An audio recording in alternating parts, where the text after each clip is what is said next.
Allez, bonjour à toutes et à tous, très heureux de vous retrouver. Mercredi égale UT de flux et on va faire un petit tour. Bon, pas de grandes nouveautés, je vais même direct à la conclusion, mais je vais vous apporter un peu de neuf aujourd'hui. Ça fait pas mal de temps que vous me redemandez des analyses sur Atom. On va le faire. Bon, bref, je passe rapidement quand même sur le S&P 500, donc toujours pas de nouveauté, c'est la même chose en fait que la semaine dernière. Je sais, c'est chiant, hein, mais c'est pas vous qui contrôlez les timings et certainement pas moi non plus. Donc, j'aimerais avoir des informations à vous apporter, mais pour l'instant, je n'en ai pas. La seule chose que je peux vous apporter par rapport à la semaine dernière, c'est qu'on a bien touché ce bottom. Moi, je l'ai bien payé maintenant avec des tailles de position extrêmement réduites, etc. C'était dans la séquence que vous connaissez, hein, si je me remets ici en volatilité. Ok, donc on avait bien, comme on avait dit, notre premier flux. On était venu chercher la troisième borne ici. Et j'avais dit, ça se paye éventuellement sur la borne de volatilité. Rappel de la séquence de flux, je vais la chercher. Hop, hein, c'est vraiment, donc on est dans ce schéma-là. On a eu une première séquence de 3 flux, on a eu les 2 flux correctifs, et on a eu un départ de premier flux, la troisième borne, donc on en est ici. Il fallait donc bien payer sur la moyenne ou sur la Bollinger. Bon, moi je vous avais dit que je paierais la Bollinger, pas la moyenne. J'attends donc maintenant ici. Donc où est-ce que je me situe dans ma séquence de flux? Ici. D'accord? Tant que je n'ai pas cassé le point haut précédent, j'ai payé la Bollinger, j'ai une gestion du risque et j'attends que le marché délivre sa réponse. Donc, concrètement, ici, je ne sais pas. Voilà, j'ai pris une position ici.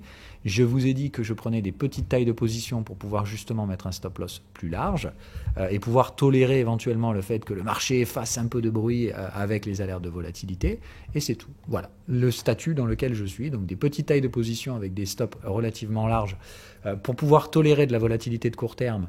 Maintenant, si ça se dirige au sud, je prendrai mes stop loss. Voilà, c'est plus, je ne veux pas être stoppé par une mèche basse pendant ceci, cela. Voilà, si on installe de la valeur sous ce truc-là, je sortirai en perte et ça fait partie du jeu. Je sais que c'est chiant, mais il y a des biais psychos très dangereux en ce moment. J'ai l'impression qu'il y a beaucoup de gens qui veulent juste éviter les pertes, qui ont peur de perdre, c'est peur de se tromper ou je sais pas. Enfin, on fera peut-être une émission psycho là-dessus. Je les connais quand même, ces biais psychologiques, mais c'est très dangereux, encore une fois, de chercher à éviter des pertes. Il faut que vous compreniez que perdre, ça fait partie du jeu, en fait.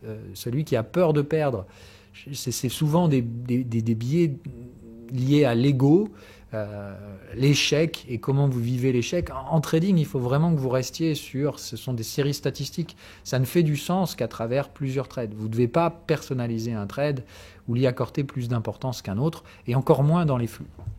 Hein, donc rappel à ça, et c'est pas parce que c'est très lent aussi sur les gros time frames qu'il faut céder au biais d'impatience. Là encore, grosse importance. Donc là, malheureusement, le temps demande d'attendre entre deux éléments. Le franchissement du point haut sera pour moi OK pour mettre mon trade à break-even, même si je vous l'ai dit. Comme il y a des alertes de volat, c'est pas parce qu'on va mettre une mèche à 4002 que je vais tout de suite me mettre à break-even. Je suis pas débile. C'est plus de dire, bon voilà, si pareil, si on tient des clôtures au-dessus des contextes, là je pourrais me dire, ok, je peux mettre à break-even et considérer que la zone a réagi positivement. On a le CPI aujourd'hui, ça pourrait être un catalyseur. Mais en attendant, comme je vous dis, je n'ai pas la réponse. J'identifie ma séquence et point barre. Voilà. Après, je fais pas ici coup de baguette magique pour prédire le turfu. Allez, ceci dit, donc comme je vous l'ai dit, je vous l'ai promis, l'analyse sur Atom. On refait un petit point rapide sur les séquences de flux quand même sur les gros actifs, type Bitcoin. Donc là, pareil, la séquence de flux, on l'avait dit, elle est toujours sur cette UT 4 heures, assez pernicieuse et chiante parce qu'ici, du coup, la troisième borne a été faite vraiment chelou par cette structure d'écartement ici.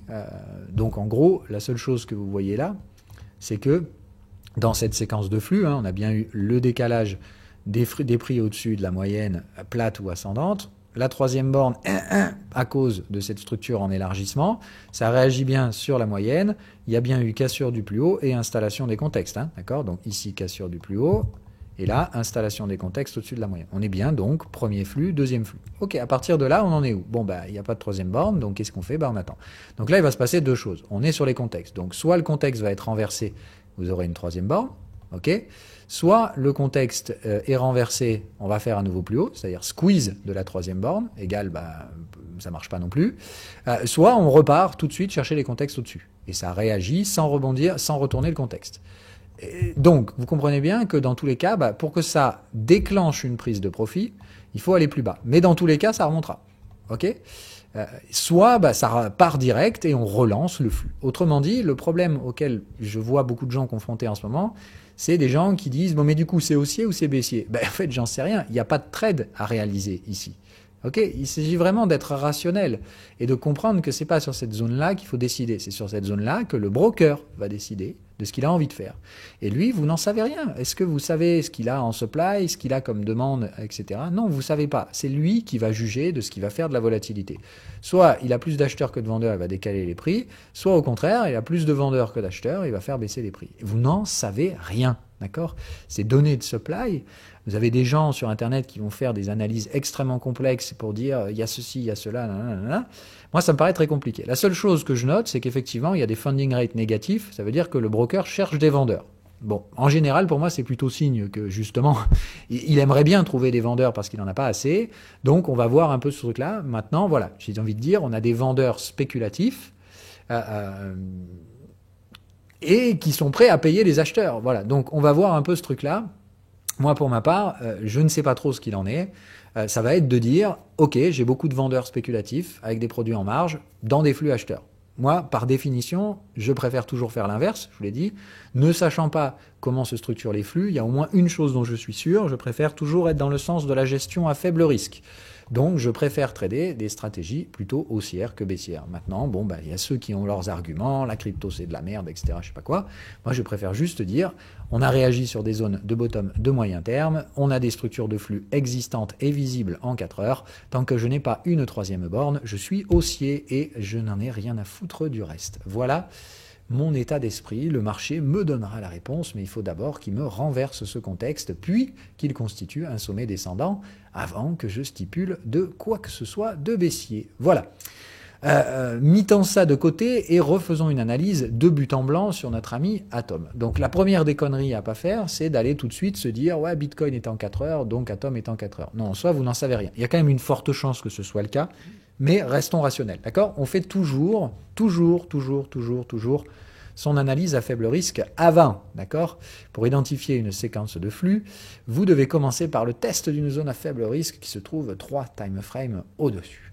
Donc, on cherche, d'accord? Si vous voulez exploiter des flux en 4 heures, il faut objectivement avoir une zone spéculative en mensuel. Bon, donc ici, on ne va pas s'embêter, on va commencer par le mensuel. Qu'est-ce qu'on a ici? Ok, apparition des contextes, j'ai la moyenne qui est au milieu.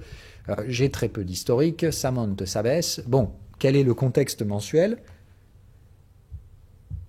C'est neuneux, ok? Là, on va pas se triturer le cerveau. C'est on met ces putains de fibos, ok? Et on se prend pas plus la tête que ça. Donc, est-ce qu'on est dans la zone acheteuse? Oui. Est-ce qu'il peut y avoir des flux 4 heures? Eh bien oui, ok? Donc, on va pas se prendre la tête plus que ça. Ici, pour moi, c'est extrêmement simple. On est dans la zone où celui qui vend dans les zones d'achat, je lui souhaite bien du courage. Voilà, il fait ce qu'il veut. Moi, personnellement, ça me semble très très con comme raisonnement. Donc, je me mets une unité au-dessus pour pouvoir voir quand même un peu plus la séquence, ok? Donc, comme on l'a dit ici, je vais me mettre en canal, voilà, ok. Donc, il y a bien un moment ici où mon canal a décalé au-dessus de la moyenne, je vais aller vérifier. Ok, c'est bon. J'ai bien mon contexte au-dessus d'une moyenne, plate ou légèrement ascendante. J'ai donc bien, dans ma séquence de flux, qu'est-ce que j'ai? Ça. Donc, première étape, ok. Deuxième étape, je veux une troisième borne. Ok, on renverse les contextes. Ah, troisième borne. Parfait. Donc ça, hop, checkpoint atteint. Qu'est-ce que j'ai derrière? Achat de la moyenne ou de la Bollinger basse. Sur la moyenne, qu'est-ce qui s'est passé? Oh putain, rien du tout. On y est allé avec une volatilité de cochonou. De mémoire, c'était notre ami FTX. Hein? Donc là, il fallait avoir le cul et le cœur bien accrochés pour acheter pendant FTX. Du coup, grâce à cette volatilité, on s'offre la borne de Bollinger basse. Oh là là, comme c'est surprenant, c'est écrit dans ce manuel. Donc, ça paye par là. Ok, donc là, ok, peu importe. Vous avez donc la zone spéculative. Et que se passe-t-il depuis? Hein, je vous rappelle, la séquence, vous devez la connaître par cœur. On en est où? Après, on doit franchir le point haut. Donc, on en est où? On en est là, en fait. On est entre le paiement de la Bollinger basse ou de la moyenne en attente de redécalage de la cassure du point haut. Et vous n'avez ni l'un ni l'autre. Voilà. Donc, ça a payé. Et on attend ça. Et qu'est-ce qui se passe concrètement dans les structures de flux? Eh bien, c'est qu'il y a tout un tas de malins qui interprètent à outrance le fait que, oui, mais file, dans un flux, machin, voilà, là, regarde la symétrie de ton flux, enfin, regarde, on a passé, quoi? Allez, on a passé, du coup, 90 jours à monter, et depuis, on consolide, depuis 247 jours. Est-ce que tu rends compte? C'est quand même pas possible. T'es pas sur le bon machin, t'es pas sur la bonne séquence. C'est trop long. Et rappelez-vous ce que je vous ai dit sur les séquences de flux.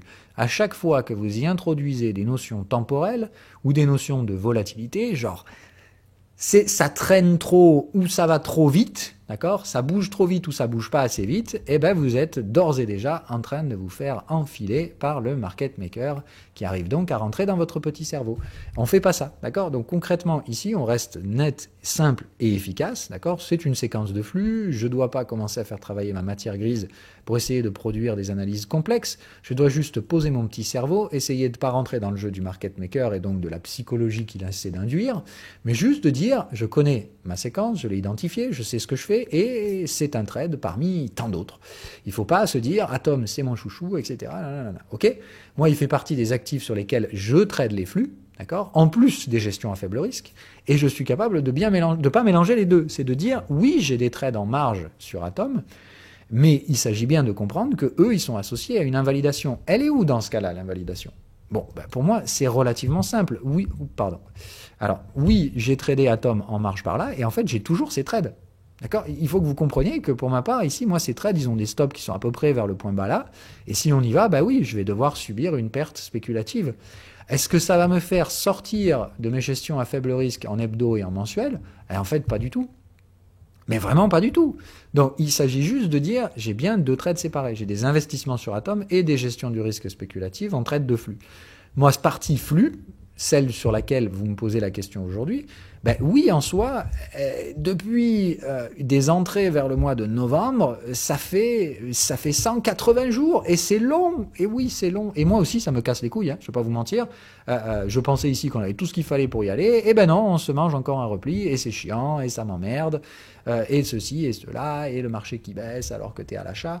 Mais en soi, qu'est-ce que j'en ai à foutre? D'accord? La seule chose, c'est, bon ben, moi je suis rentré par là, si on repasse sous mes prix d'entrée, après 180 jours de hausse, après 180 jours, effectivement, c'est pas très bon signe. Donc oui, ça pour moi, ce sera plutôt un signe d'invalidation. Ça veut dire, je suis pas dans le bon train, il va falloir commencer à se diriger vers la porte de sortie.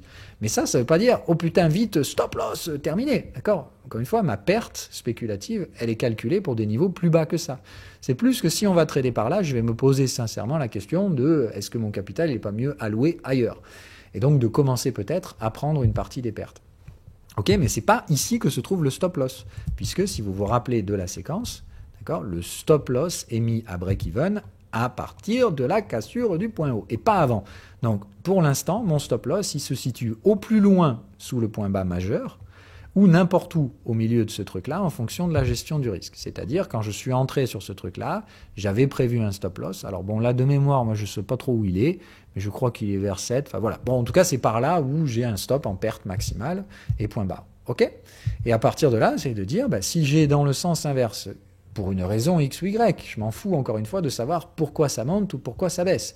Est-ce que ça monte trop vite ou est-ce que ça monte pas assez vite? Je m'en fous. C'est juste de dire, voilà, ça peut faire ça, ça peut faire ça, ça peut faire ça, ça peut faire hop, m'en fous. En fait, à partir du moment où ça casse ce niveau-là, là, je pourrais mettre mon stop à break-even, d'accord? Et me dire, maintenant, qu'est-ce que je fais derrière? Est-ce que, vu qu'on a consolidé super longtemps et que les flux ont l'air très faibles, est-ce que du coup, je vais vite me barrer Non, je vais attendre une troisième borne. Ok? Ça se trouve, Atom, il va faire ça et il donnera pas de troisième borne avant $30. C'est tout à fait possible. Ça se trouve, Atom, il va rien branler, il va me sortir des troisièmes bornes à 15 ou $17. Ok? Je ne sais pas. Tout ce que je peux vous dire, c'est que je ne cherche pas à savoir. J'aimerais, bien sûr, mais ça ne conditionne en rien une résolution. Ok? Donc on est toujours, et je le rappellerai jamais assez, dans les UT de flux, sur cet état de fait-là. C'est-à-dire, faites attention à ces erreurs que vous commettez et que je vous vois tous commettre. c'est trop lent, donc c'est que ça marchera pas. Non, en fait, on s'en fout. Et c'est pas parce que dans une séquence de flux, vous avez vu le plus souvent des impulsions fortes et des consolidations rapides que vous ne pouvez pas avoir des impulsions très faibles et des consolidations très longues. Et pour autant, ça n'en dit rien du tout de la prochaine vague. D'accord ? Attention à ces effets psychologiques qui vous laissent à penser que, eh ben non, vous ne pensez pas. D'accord ? Vous restez bête et méchant, vous connaissez les niveaux, vous savez que dans ces structures-là, la seule chose qui vous importe, c'est d'avoir des flux haussiers, de tendre leur troisième borne, et sinon ça se base uniquement sur les bornes de volatilité et les moyennes. Ici, la moyenne n'a pas réagi à cause d'FTX, mais ça a réagi sur la borne de volatilité. Eh bien, c'est tout ce que vous devez capter. Ok ? J'espère en tout cas que ça vous aura aidé à revoir un petit peu plus clair sur certains actifs. Alors je l'ai fait sur Atom, mais en soi ça se décline sur n'importe quel autre actif, d'accord ? Laissez du temps à ces cryptos. Je sais qu'on aimerait tous que ça aille plus vite, et moi le premier. Et je trouve ça tellement irrationnel de voir ces marchés subir de plein fouet toutes les attaques qui leur sont à mener, mais ça ne fait en aucun cas partie des stratégies de flux, d'accord ? On peut parler de pourquoi Operation Choke Point c'est chiant, etc. quand on fait à la limite de l'investissement, et voilà. Mais là encore, pour moi, ça fait aucun sens, d'accord ? Ces investissements, par exemple, sur Atom, je dis, sont au moins en hebdomadaire, voire sur des mensuels. Ça veut dire que concrètement, bon, qu'est-ce que j'en ai à foutre de l'Operation Choke Point ? Ça va durer encore peut-être quelques mois, mais sur des UT mensuels, ça marquera pas l'histoire. Vous voyez, on dira, ah oui, c'est vrai qu'ici, Operation Choke Point, mais pourquoi ? Ça voudra dire, le frein qu'aura mis les États-Unis, ça aura empêché Atom de repartir sur 4-5 bougies. On s'en fout. Vous voyez ce que je veux dire, encore une fois, sur ces notions de cyclicité de moyen-long terme. Ce qui se passe actuellement ne fait aucun intérêt, en fait. Mis à part laisser parler les cons, ça sert à rien. Mais ça sert à rien non plus sur les UT de flux. Donc, en soi, pourquoi vous remplissez le vide avec ces trucs-là de oui, mais alors il y a ceci, il y a cela, l'interchain security, c'est supposé apporter de la hausse, et puis au final, ça baisse, donc c'est que ça se trouve, c'est pas... Voilà. Ben, tout ça, en fait, c'est le meilleur moyen de remplir votre cerveau d'éléments qui, concrètement, n'ont jamais fait partie de la stratégie, n'en feront pas partie de plus en plus, n'en feront pas partie demain non plus, mais vous continuez, encore une fois, à remplir l'incertitude par des informations. C'est-à-dire, c'est le biais cognitif que je vous bourre le crâne avec depuis déjà des années dans la formation. C'est votre bon vieux biais d'incertitude qui travaille. Concrètement, ça ne répond pas à la question au jour d'aujourd'hui. Vous savez où vous en êtes dans cette séquence de flux, mais vous n'avez pas la maîtrise de ce qui se passe. Cette incertitude, elle est en plus doublée ici du biais temporel, le biais d'impatience, parce que vous aimeriez forcément que ça valide et ça met du temps. Soyons clairs, les probabilités sur Atom, elles sont bien plus haussières que baissières. Mais comme en attendant, vous ne savez pas, et qu'en plus de ça, c'est lent, je vous laisse imaginer la pression psychologique. Mais la réponse que vous y apportez pour la plupart, qui est, du coup, je vais me bourrer d'informations pour essayer de combler le vide juridique de mon amplitude cérébrale, non. En fait, la seule chose que vous devez regarder, c'est votre graphique, ce que la stratégie vous dit, et la stratégie, elle vous dit, désolé Coco, il n'y a rien à faire d'autre qu'attendre. Tu connais les niveaux sur lesquels il y a des interventions spéculatives à réaliser. Ces niveaux ont déjà été touchés, donc tu as déjà dû trader. Ça veut dire que tu es en position et que pour l'instant, malheureusement et malgré toute la pression psychologique que ça peut déclencher, tu n'es ni validé ni invalidé. Ça veut dire que tu ne peux pas dire « Ok, ça a marché, tant mieux, je mets le stop à break-even et je me laisse porter ». Et tu ne peux pas dire « Ça n'a pas marché, je vais prendre une perte ». Tu ne sais pas. Et le fait de ne pas savoir, c'est très dérangeant pour un être humain. Ça, c'est clair, net et précis. Mais si vous commencez à agir sur ces biais, en mode « Ouais, mais là, de toute façon, moi, je sens bien que ça va sur l'invalidation, non, c'est la plus grosse des conneries à faire. Voilà.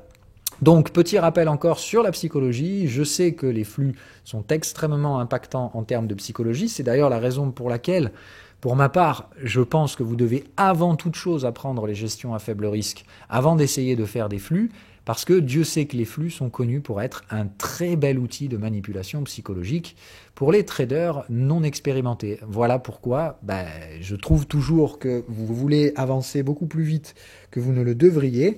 Vous devriez d'abord apprendre à maîtriser ces gestions à faible risque avant d'aller faire joujou dans les flux. Et pour autant, je constate clairement l'inverse dans le Discord. Vous êtes tous omnubilés par ces flux parce que ça vous permet de trader à court terme ou je sais pas quoi. Et en fait, vous n'avez pas la psycho pour tenir ces trucs-là. Vous tombez à chaque fois les deux pieds dans le plat dès que ça se passe pas exactement comme prévu, etc. J'aimerais vous rappeler à l'ordre, encore une fois, le marché n'est pas là pour vous faire plaisir. Loin de là.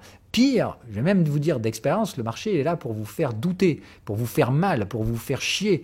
Et c'est comme ça, d'accord? Le succès ou l'échec d'un trade, ça ne doit pas vous impacter plus que ça. Évidemment, moi, vu l'exposition de portefeuille que j'ai sur Atom, ça me ferait chier si ça venait à être invalidé, parce que l'invalidation du flux, c'est jamais très très bon signe pour les gestions à faible risque non plus. Mais encore une fois, ces deux trades restent séparés. Même si ça devait aller à 7, 6 dollars sur Atom, ça ne veut pas dire que je vais sortir. Ça veut juste dire que je vais prendre un stop sur les flux et que, franchement, moralement, ça ne va pas être chouette à vivre comme moment sur les trades dans l'investissement. Mais encore une fois, est-ce que je vais être là, ah, putain, fais chier, je me casse? Ben non, ça va être, désolé, ces trades d'investissement, ils ont un horizon jusqu'à mi-2024. Même si on devait aller à 7,5, ce qui serait mauvais signe et plutôt signe que je vais me faire invalider sur le trade de moyen terme, eh ben en soi, ça ne veut pas dire que je vais invalider le trade de moyen terme si ça devait se produire cette année. Je ne ferai ça que l'année prochaine. Voilà, ok? Donc, on est sorti un peu du cadre. Ici, des UT de flux dans lesquelles on est supposé rester sur ces UT de flux le mercredi. Mais voilà, je voulais faire un petit recadrage. Donc déjà d'une, pas mélanger les time frames. De deux, faire l'état actuel de la stratégie de flux sur Atom puisque vous me l'aviez demandé. Pour moi, la réponse ici, c'est désolé. Oui, c'est très psychologique. Oui, c'est chiant. Oui, c'est nul. Mais c'est toujours en cours. Et pour ma part, c'est même plutôt bien orienté. Mais effectivement, l'aspect temporel casse un petit peu les couilles. Moi, le premier, j'aimerais que ce soit plus rapide. Mais par contre, moi, la différence, c'est que je sais que je peux rien y faire et que en soi, c'est chiant. Et la pression, je la subis moi aussi tous les jours. Et l'incertitude, je la subis moi aussi tous les jours. Mais en aucun cas, ça traduira des actions involontaires. Ok? Donc, c'est vraiment important que vous compreniez, c'est ça la différence qui fait que vous deviendrez un trader profitable. C'est que déjà, quand des gestions du risque de flux, qui ne sont pas le truc qui va te rémunérer et faire de toi le milliardaire que tu aimerais être. D'accord? Les trading de flux, ça rapporte un peu d'argent, ça permet d'occuper le vide, mais rien de plus. D'accord?